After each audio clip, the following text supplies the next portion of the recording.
A coluna de ciência dessa semana fala sobre o céu do verão. O outono está terminando, o verão já está próximo, é no mês que vem, e as estrelas que brilham no céu do verão começam a ser visíveis à noite. Como todo mundo sabe, as noites de inverno são mais longas e as noites de verão são mais curtas. Mas tem outra diferença. As estrelas que nós vemos à noite no inverno são completamente diferentes das estrelas que brilham no céu do verão. Por que isso acontece? Isso acontece porque a Terra é redonda e ela gira. Então, no lado da Terra que a luz do Sol bate é dia e no outro lado é noite. De modo que nós vemos as estrelas que estão do lado oposto ao Sol. Se a Terra ficasse parada no céu, o panorama do céu à noite seria o mesmo em qualquer época do ano. Mas acontece que a Terra gira em volta do Sol. Vamos usar essa bola aqui para representar o Sol e colocar a Terra aqui do lado do Sol. A Terra faz uma órbita elíptica em volta do Sol. Então, no inverno, ela está desse lado daqui. Então, quando a gente olha para o céu à noite, nós vemos esse lado do universo.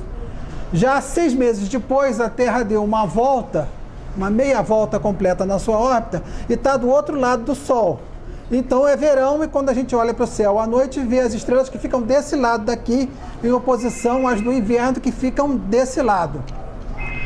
Nas noites de inverno, a principal constelação que se vê no céu é a constelação do Escorpião.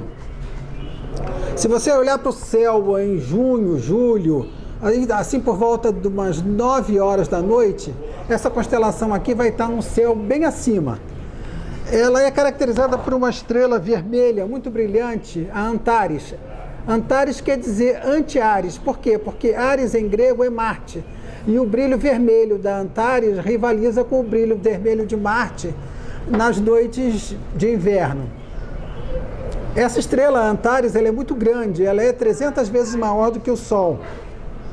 Se ela fosse colocada no lugar do Sol, a Terra ainda estaria dentro da atmosfera dela.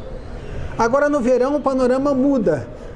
O Escorpião desaparece do céu noturno, porque ele começa a se esconder cada vez mais cedo, e surge uma outra constelação, a constelação do Touro, que, como o Escorpião, também faz parte do zodíaco.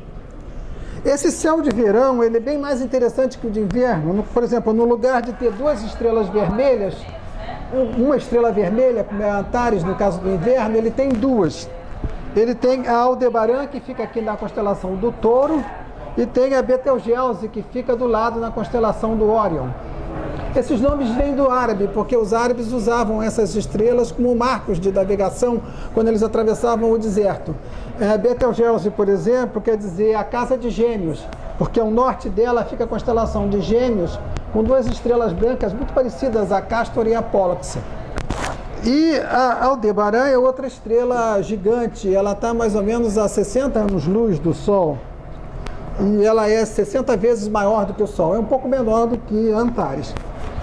Aldebaran quer dizer aquela que segue as Pleiades, porque aqui perto da constelação do Orion fica um conjuntozinho de estrelas, de 7 estrelas que se pode ver de noite, chamado as Pleiades. São estrelas muito jovens. Aqui nós temos uma foto ampliada delas, tirada pelo Observatório Austral.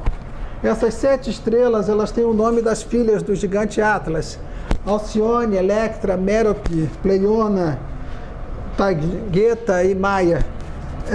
Elas são estrelas jovens e, se vocês olharem aqui nessa foto, elas estão cercadas por uma névoa que é praticamente a bolsa amniótica em que elas se formaram. À medida que a idade delas for aumentando, os ventos estelares que elas produzem vão soprar essa concha onde elas nasceram para longe. Essas estrelas elas podem ser vistas com um binóculo ou com um telescópio ou então a olho nu. Mas se vocês quiserem ver os detalhes aqui da nebulosidade em volta delas, vão ter que usar um telescópio de uns 30 centímetros de abertura. Essa informação sobre as estrelas que brilham no céu no verão ou no inverno, isso parece uma cultura inútil hoje em dia, mas era muito importante para os antigos. Por exemplo, os babilônios e os egípcios, eles plantavam na época em que uma determinada estrela surgia no céu e sabiam que na época que a outra constelação surgia era a época da colheita. Para os babilônios era tão importante conhecer as estrelas e as constelações que estavam no céu, que eles construíam umas torres enormes para ficar em cima observando o céu.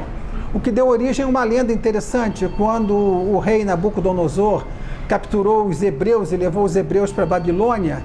Os hebreus chegaram lá e viam aquelas torres, não entendiam para que era aquilo, e achavam que os babilônios estavam construindo aquilo para chegar no céu.